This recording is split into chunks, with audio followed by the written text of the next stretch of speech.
Kita masuk nih untuk bagaimana mengetahui keilmuan seputar Rabiul Awal yang kita berada di akhir-akhir bulan Safar ya.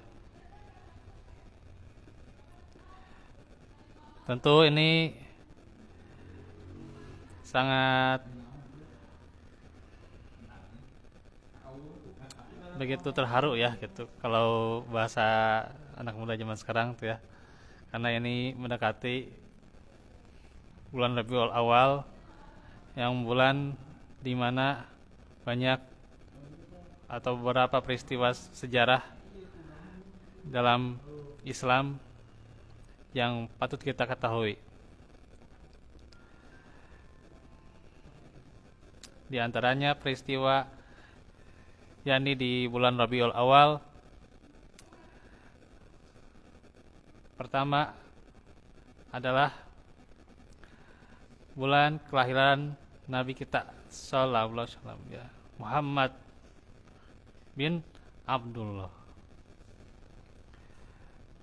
Jadi di antaranya disebutkan oleh Imam Ibnu Katsir ya di dalam tafsirnya bahwa Rabiul Awal adalah bulan kelahiran Nabi Muhammad ya. Kapan? 12 Rabiul Awal di tahun Gajah ya, disebutkan dalam Sirah Nabawiyah. Dan disebutkan pula di dalam sebuah hadis di hari Senin ya. Di hari Senin serta wafat pada hari Senin juga.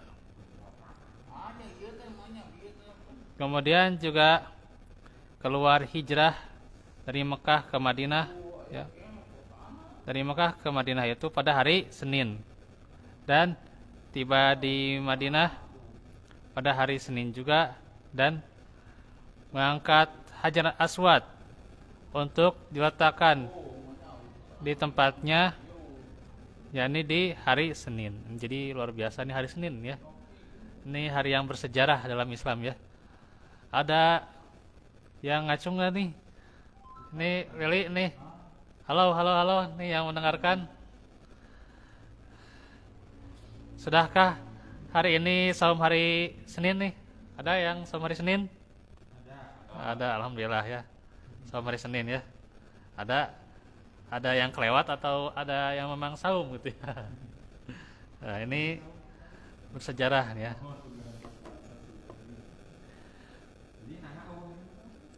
Bersejarah makanya Nabi senantiasa saum di hari Senin ya. Nah itu tentang kelahiran Nabi kita Muhammad SAW ya.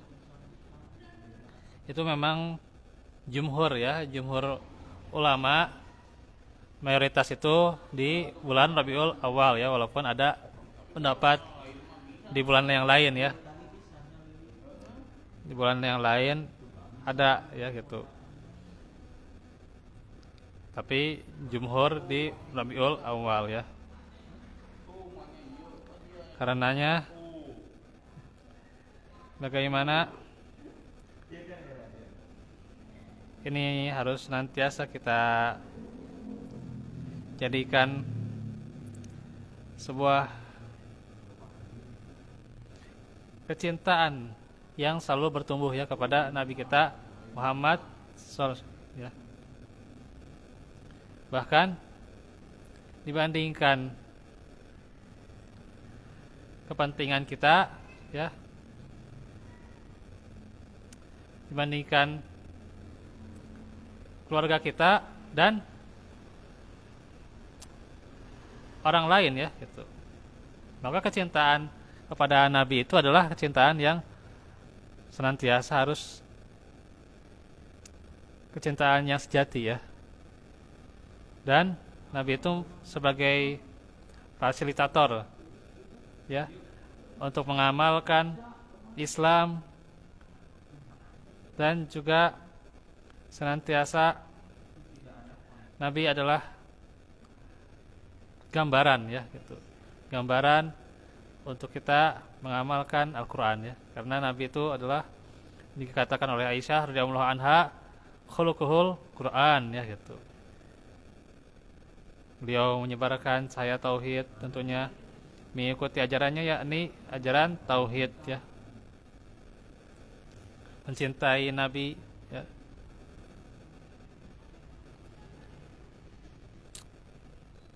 Maka senantiasa kita mengingat dalam surah Ali Imran dikatakan, "Qul in kuntum tuhibbunallaha fattabi'uni" ya.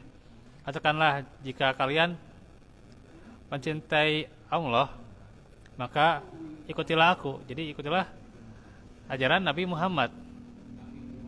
Yuhibbukumullahu wa yaghfir lakum dzunubakum. Nanti Allah akan mencintaimu dan mengampuni dosa-dosamu.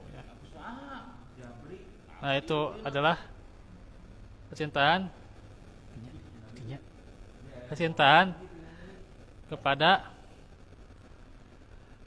Allah ya. Maka senantiasa kita mengikuti sunnahnya ya. Kemudian juga para sahabat rahimakumullah, singkatnya juga hijrah ke Madinah ya. Ini yang kedua, bulan Rabiul Awal juga merupakan bulan hijrahnya Rasulullah ke Madinah. Di saat semua sahabat telah berhijrah ke Madinah, hanya tinggal Rasulullah dan Abu Bakar saja ya saat itu yang belum berangkat. Beliau menunggu perintah Allah kapan waktu yang tepat untuk berangkat.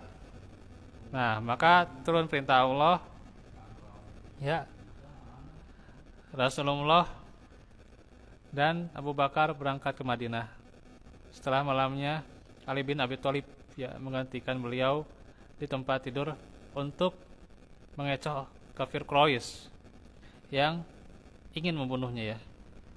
Maka Rasulullah pergi ke Madinah dengan Abu Bakar dengan rute yang berbeda ya, rutenya tidak biasanya ya. Mereka berdua bersembunyi di Gua Sur ya. Nah, ini kalau yang sudah berkunjung ya di Gua Sur ya. Jadi bersembunyi dulu di Gua Sur terlebih dahulu untuk menghindari pengajaran oleh kaum kafir Quraisy ya. Maka Ibnu Katsir menerangkan bahwa Rasulullah tiba di Madinah itu di hari Senin juga ya. Dan wafatnya Rasulullah ini yang ketiga. Nah, bulan Rabiul Awal juga nih para sahabat ya adalah bulan wafatnya Rasulullah Profesor Dr. Muhammad As-Shalabi dalam bukunya ya Sirah Nabawiyah juga nih menjelaskan bahwa beliau wafat pada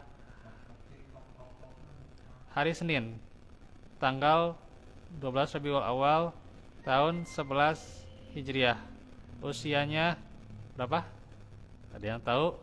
63 tahun ya, betul. Maka tentunya kaum muslimin pada hari itu jadi sedih gitu ya. Hingga Anas radhiyallahu anhu mengatakan saat Rasulullah tiba di Madinah, itulah hari yang menyinari segala sesuatu ya. Dikatakan oleh Anas hari yang menyinari segala sesuatu karena itulah cahaya Islam ya. Sinarnya luar biasa tuh ya. Saat beliau wafat itulah hari yang membuat segalanya gelap ya. Menjelang beliau wafat, yang paling beliau pikirkan adalah siapa? Umatnya ya, adalah kita ya. Kita mah paling mikiran apa? Kalau sudah mau wafat, coba mikiran apa coba? Mikiran dunia, Masya Allah ya. Atau mikiran proyek, mikiran aset, Masya Allah ya. Beliau mikirkan umat ya. Ya, Masya Allah nih konsep kalau kita memikirkan ya, saat ini juga pikirkan umat ya, luar biasa nih. Itu adalah Nabi juga demikian melakukannya dulu ya. memikirkan umatnya ya, ummati itu ya.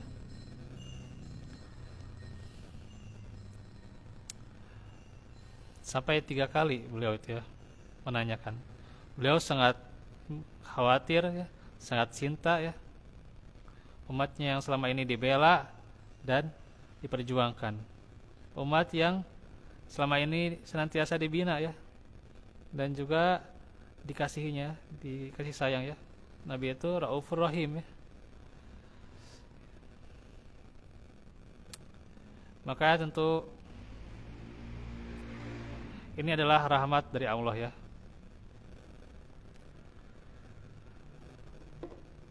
Ada yang gabung lagi? Ada Dika, ada Iza, ada ini tidak disebutkan namanya, ada Yaya, Ida dan seterusnya ya. Dan juga yang di sini pula ya. Walaupun cuma berapa orang ya gitu. Tidak berapa puluh juga ya. Berapa orang saja tidak apa-apa ya. Nah, kembali lagi kita lanjutkan. Bagaimana Rasulullah itu sebagai panutan untuk tatanan kehidupan masyarakat ya. Dan Allah menggambarkan kecintaan dan kasih sayang Rasulullah dalam firman-Nya.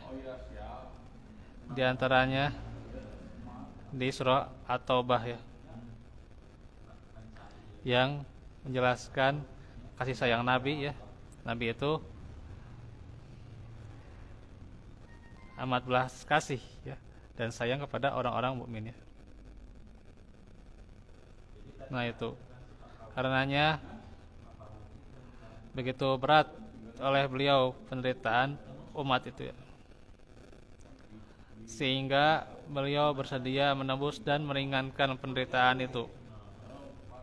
Misalnya ketika sakaratul maut ya, yang demikian berat, maka menjelang kematiannya Fatimah radhiyallahu anha ya bertanya, apakah sakaratul maut sakit ya Rasulullah?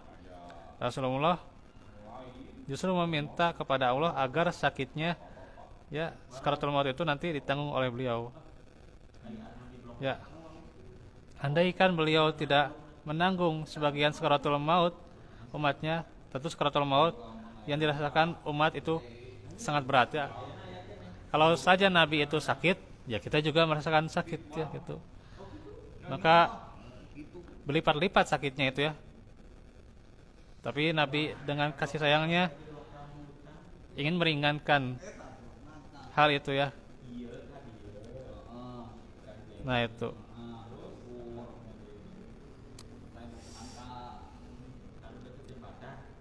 Kemudian juga ini banyak sekali ya yang sebenarnya ingin saya jelaskan, tapi waktunya ya. Nah, Rasulullah juga sangat penyayang kepada orang-orang mukmin. Karenanya beliau menyimpan doa pamungkas sebagai syafaat di akhirat kelak kepada orang-orang mukmin itu ya. Ketika orang-orang kepanasan, kehausan dan ketakutan di padang mahsyar nanti nih ya, maka Rasulullah akan memanggil umatnya di padang mahsyar itu ya, dikasih minum dengan telaga beliau itu ya. Telaga apa? Ada yang tahu? Telaga Al-Kautsar itu ya. Dan nanti di saat manusia bingung ya terhadap nanti ketika pertolongan di akhirat ya, manusia itu bingung mendatangi sejumlah nabi itu ya, sampai ke nabi yang terakhir, hingga akhirnya juga nanti ke Nabi Muhammad ya.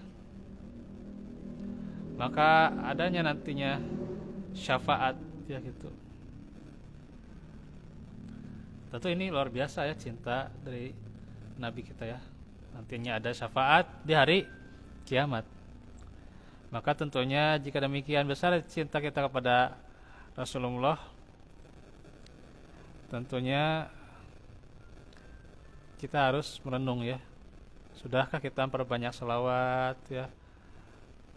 Karena kalau yang namanya cinta itu ya, kata Ibnu Qayyim, itu adalah senantiasa menyebut namanya. Kalau cinta kita kepada seseorang, ketika kita disebut nama, ya, disebut namanya itu kita bergetar tuh ya. Aduh, hati ini asa gimana gitu ya disebut namanya itu, masya Allah ya gitu. Itu ya, itu rasa cinta ya. Nah itu rasa cinta kepada kekasihnya. Maka orang yang paling berhak diantaranya mendapat syafaat nanti itu adalah orang yang senantiasa bersolawat ya gitu. Dan ketika kita misalnya membaca hadis, kita ikuti itu yang senantiasa kita baca, yakni sallallahu alaihi wasallam ya. Jangan sampai dikatakan oleh Nabi apa? Pelit ya. Pelit karena tidak mau berselawat. Nah itu. Maka kita juga berusaha meneladani beliau, sebab bukti cinta yang paling konkret ya, paling nyata yakni kepada Rasulullah adalah dengan meneladani beliau ya. Dikatakan dalam surah Al-Ahzab, laqad kana lakum fi Rasulillahi uswatun hasanah liman kana yarjullaha wal yawmal akhir wa dzakarallaha katsira ya. Sesungguhnya telah ada pada diri Rasulullah itu suri teladan yang baik bagimu, yakni bagi orang yang beriman kepada Allah dan hari akhir ya, mengharap rahmat Allah dan kedatangan hari akhir. Dan dia banyak menyebut nama Allah ya, senantiasa berzikir kepada Allah. Itulah bagaimana kewajiban kita di antara menyikapi peristiwa yang terjadi di Rabiul Awal. Demikian itu mungkin yang bisa disampaikan pada kesempatan ini. Semoga bermanfaat dan kurang lebihnya mohon maaf. Insyaallah nanti kita akan lanjutkan lagi live di Rasatul Anbiya ini ya. Semoga Allah senantiasa meridhoi aktivitas kita dan juga senantiasa memberikan pahala yang terbaik. Rabbana atina fid dunya hasanah wa fil akhirati hasanah benar. Rabbana atina min ladunka rahmah wa hayyi lana min amrina wa taqwa afafina. Barakallahu fikum wa afu minkum. Aqulu qouli hadza wa astaghfirullah li wa lakum. Kita tutup dengan doa kafaratul majelis. Subhanakallah. Astagfirullahaladzim. Wassalamualaikum warahmatullahi wabarakatuh.